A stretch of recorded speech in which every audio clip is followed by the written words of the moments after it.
Hey there, Stoicism enthusiasts. Have you ever wondered who the Stoics were and why their teachings are still relevant today?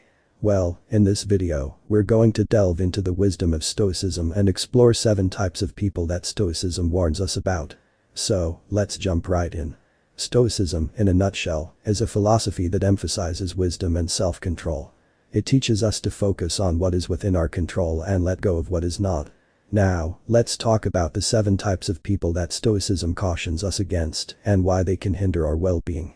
First up, we have the complainer, the perpetual whiner who drains our energy with constant negativity. Let's dive into the depths of the complainer, that ubiquitous character who seems to have an endless reservoir of negativity to share with the world. Picture this. You're in the midst of a vibrant conversation, filled with excitement and possibilities, when suddenly, like a dark cloud looming over a sunny day, the complainer enters the scene. They're the ones who always seem to find the flaw in every silver lining, the rain in every parade, and the thorn on every rose. Their perpetual whining can drain the energy out of even the most optimistic souls, leaving a sense of exhaustion and frustration in its wake. But what makes the complainer tick? Often, it's a cocktail of factors, perhaps a dash of pessimism, a sprinkle of self-pity, and a generous pour of attention-seeking behavior. They thrive on the sympathy and attention garnered from their complaints, turning every conversation into a platform for airing their grievances. Yet, despite the weariness they may bring, there's something oddly captivating about the complainer. It's like watching a train wreck. You can't help but look, even though you know it's not good for you. Maybe it's the drama, the intensity of their emotions, or the sheer audacity with which they navigate through life's challenges. However, amidst the sea of complaints, there's often a deeper story waiting to be uncovered. Behind the facade of constant negativity, there may be unaddressed pain, unresolved issues, or a longing for validation. While it's easy to dismiss the complainer as a perpetual downer, taking the time to understand their perspective can unveil layers of complexity beneath the surface. So, how do we deal with the complainer without allowing their negativity to engulf us? It's all about setting boundaries, practicing empathy, and maintaining a sense of perspective. While it's important to lend a listening ear and offer support, it's equally crucial to safeguard our own mental and emotional well-being. In the end, the complainer serves as a reminder of the power of perspective, that even in the darkest of times, there's always a glimmer of light waiting to be found. And perhaps, by embracing empathy and understanding, we can help transform their endless whining into moments of growth and resilience. Then there's the gossip, spreading rumors and toxicity everywhere they go. Let's take a journey into the labyrinth of human interaction, where whispers carry weight and words weave intricate webs of intrigue. Imagine a bustling social landscape, vibrant with the hum of conversation, yet tinged with the ominous shadow of gossip. Gossip, like a mischievous sprite, dances through the air, sparking curiosity and igniting flames of speculation. It's the currency of clandestine exchanges, traded in whispers and nods, shaping perceptions and molding narratives. But beware, for gossip is a double-edged sword, capable of both building bridges and burning them to ashes. Picture the gossipmonger, weaving through the crowd with a sly smile and a knowing glint in their eye. They are the architects of chaos, sprinkling morsels of scandal like breadcrumbs for eager ears to devour. Their words are like wildfire, spreading swiftly and indiscriminately, leaving scorched earth in their wake. But beneath the surface of sensationalism lies a darker truth. Gossip, fueled by half-truths and innuendo, sows seeds of doubt and distrust, poisoning relationships and corroding trust. It's a toxin that seeps into the cracks of society, eroding unity and fostering division. Yet, amidst the chaos, there is hope. For in the face of gossip's tyranny, there are those who choose to stand against the tide, wielding the power of empathy and understanding. They are the antidote to toxicity, offering a sanctuary of compassion in a world consumed by scandal. So, let us not be mere spectators in the theater of gossip, but active participants in shaping a narrative of kindness and empathy. Let us be the architects of change, building bridges of understanding and tearing down walls of prejudice. For in the end, it is not the whispers of gossip that define us, but the strength of our character and the depth of our compassion. Next, we have the show-off, always seeking validation and attention. Imagine a character who struts into a room, a glimmer in their eye, and a swagger in their step. They're the embodiment of confidence, always seeking that spotlight to bask in its warm glow. This individual isn't just content with being noticed, they thrive on it. They're the show-off, the master of grabbing attention, and the maestro of validation. At first glance, it might seem like their confidence knows no bounds, but peel back the layers, and you'll find a fascinating complexity. What drives this incessant need for validation? Is it a deep-seated insecurity, a hunger for admiration, or perhaps a relentless pursuit of excellence? Whatever the reason, their persona becomes a captivating study in human psychology. Picture them in action. They're the life of the party, effortlessly charming everyone in their orbit. Their anecdotes are captivating, their jokes are uproarious, and their presence is magnetic. Yet, beneath the surface, there's a vulnerability masked by bravado. Do they fear being forgotten, overlooked, or simply not being enough? These questions add depth to their character, making them more relatable and compelling. Their quest for validation becomes a journey of self-discovery, a constant balancing act between seeking external affirmation and finding internal peace. Perhaps they gradually learn that true validation comes from within, that their worth isn't defined by the applause of others, but by the authenticity of their actions. Through their ups and downs, their triumphs and failures, we witness a transformation, a metamorphosis from the show-off seeking validation to a person secure in their own skin, confident in their abilities, and at peace with who they are. In the end, the show-off isn't just a spectacle to behold, they're a mirror reflecting our own desires for recognition and acceptance. And in their story, we find glimpses of our own struggles and triumphs, making their journey not just captivating but enlightening and engaging in its universality. The envious individual is never satisfied and constantly compares themselves to others. Envy, the green-eyed monster, is a fascinating emotion that reveals much about human nature. When someone is consumed by envy, it's as if they're caught in a perpetual cycle of dissatisfaction. Let's delve deeper into why this happens and how it affects individuals. Envy, at its core, stems from a feeling of inadequacy or insecurity. The envious individual looks at others and perceives them as having something they lack: a better job, a more fulfilling relationship, or greater success. This constant comparison creates a breeding ground for discontentment. Imagine you're at a gathering, surrounded by people who seem to have it all: the perfect job, the ideal partner, the envy-inducing lifestyle. As you observe them, instead of feeling happy for their achievements, you can't help but feel a pang of jealousy. Your mind begins to race, comparing your own life to theirs. This toxic comparison leaves you feeling inadequate and unsatisfied, no matter how much you have accomplished. The trouble with envy is that it blinds us to our own blessings. We become so fixated on what others have that we fail to appreciate the abundance in our own lives. It's like being trapped in a never-ending race, always chasing after someone else's definition of success. Moreover, envy is a double-edged sword. It not only robs us of our joy, but also damages our relationships. Constantly measuring ourselves against others breeds resentment and erodes the bonds of friendship and camaraderie. Instead of celebrating each other's victories, we view them as threats to our own self-worth.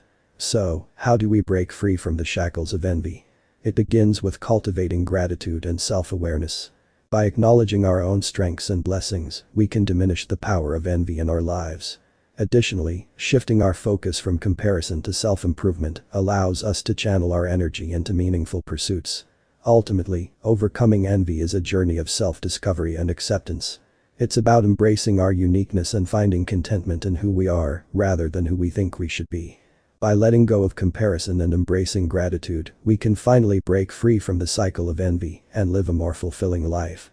The victim blames everyone but themselves for their troubles.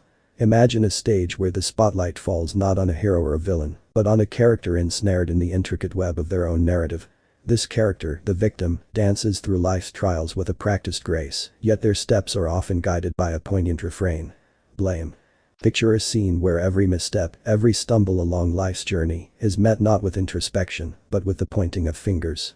They stand in the center of their own storm, eyes closed, arms outstretched, casting accusations like thunderbolts to the heavens. To them, the world is an orchestra of faults, and they, the conductor, are orchestrating a symphony of grievances. But let's peer behind the curtain, beyond the theatrics of blame. What lies beneath the surface of this intricate performance? Perhaps there's a fear lurking in the shadows, a fear of confronting the raw truth of their own actions and choices. Maybe it's easier to cloak oneself in the comforting shroud of victimhood than to face the stark light of accountability.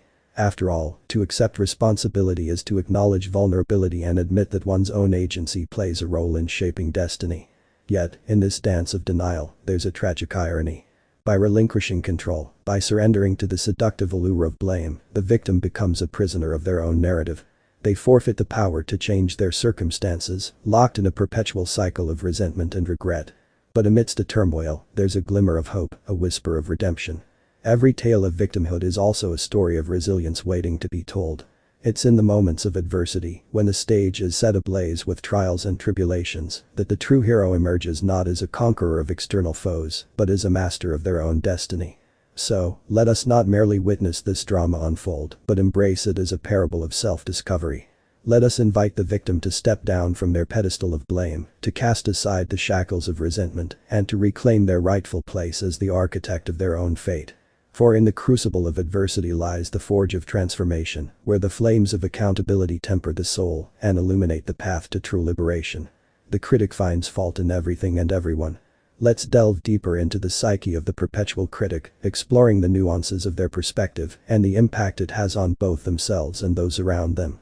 Imagine a world seen through the eyes of a perpetual critic. Every flaw, every imperfection, magnified under the harsh light of scrutiny. To them, the world is a canvas painted in shades of deficiency, where perfection is a distant ideal never to be attained. But what drives this relentless pursuit of fault-finding? At its core, the critic's lens is tinted with a mixture of skepticism and dissatisfaction. They are like detectives, ceaselessly searching for clues of inadequacy, armed with a cynical outlook that casts doubt on even the most well-intentioned efforts. In their pursuit of flawlessness, they often fail to recognize the beauty in imperfection, the richness found in the diversity of human experience. But what fuels this relentless pursuit of fault? Perhaps it stems from a deep-seated insecurity, a fear of being judged themselves. By constantly pointing out the shortcomings of others, they create a smokescreen to deflect attention away from their own perceived inadequacies. In this way, criticism becomes a shield, a means of self-preservation in a world that they perceive as relentlessly judgmental. Yet, this constant state of critique comes at a cost. It alienates them from others, erecting barriers where bridges could be built. Their relationships become transactional, built on a foundation of criticism rather than genuine connection. People grow weary of being constantly judged, withdrawing from the critic's orbit in search of more uplifting company. But amidst the thorns of criticism, there is a seed of opportunity for growth. For every flaw they uncover, there is a chance for improvement, a lesson to be learned. If the critic can temper their skepticism with empathy, their dissatisfaction with acceptance, they may find a path towards enlightenment. Instead of tearing down, they could build up, fostering an environment of encouragement and support. In the end, the journey of the perpetual critic is a tumultuous one, fraught with challenges and contradictions. But within the depths of their relentless scrutiny lies the potential for transformation, a journey from cynicism to understanding, from fault-finding to appreciation. And perhaps, in embracing the imperfections of the world and of themselves, they may find the enlightenment they seek. Lastly, the flatterer, who showers insincere praise to manipulate. Let's delve into the intricacies of the flatterer, that master of manipulation who wields insincere praise like a well-honed tool. Imagine a character who dances effortlessly between authenticity and deception, using words as a painter would a brush, crafting an illusion of admiration to achieve their ulterior motives. At first glance, the flatterer appears charming, their words dripping with honeyed sweetness. They possess a unique ability to identify vulnerabilities, weaknesses, or desires in others, which they exploit with surgical precision. Their praise feels like a warm embrace, wrapping around you in a cocoon of validation. Yet, beneath the surface lies a calculated agenda, a carefully constructed facade designed to serve their own ends. What makes the flatterer truly captivating is their adaptability. Like a chameleon blending seamlessly into its surroundings, they mold their compliments to fit the person they seek to manipulate. Whether it's a colleague craving recognition, a romantic partner yearning for affection, or a superior hungry for loyalty, the flatterer morphs their words to mirror the desires of their target. But beware, for the flatterer's praise is but a mask for their true intentions. Their compliments are not born of genuine admiration, but are instead tools in a game of manipulation. Behind closed doors, they may speak ill of those they once lauded, casting them aside like pawns on a chessboard once their usefulness has waned. In the realm of storytelling or psychology, exploring the motivations and methods of the flatterer adds depth and intrigue to any narrative. It invites readers or listeners to question the authenticity of relationships, challenging them to discern between genuine affection and cunning manipulation. Moreover, it serves as a cautionary tale, reminding us to remain vigilant against those who seek to exploit our vulnerabilities for their own gain. As we navigate interactions with these types of people, Stoic teachings come to our rescue. Remember, we can't control others, only ourselves. By practicing patience, empathy, and understanding, we can maintain our inner peace amidst chaos. In conclusion, it's crucial to be mindful of the company we keep. Surrounding ourselves with positive influences can significantly impact our mental well-being. So, let's choose our circle wisely. Now, it's your turn. Which type of person do you find most challenging to deal with? Share your thoughts in the comments below. And don't forget to subscribe for more insights on Stoicism and personal development. See you in the next video.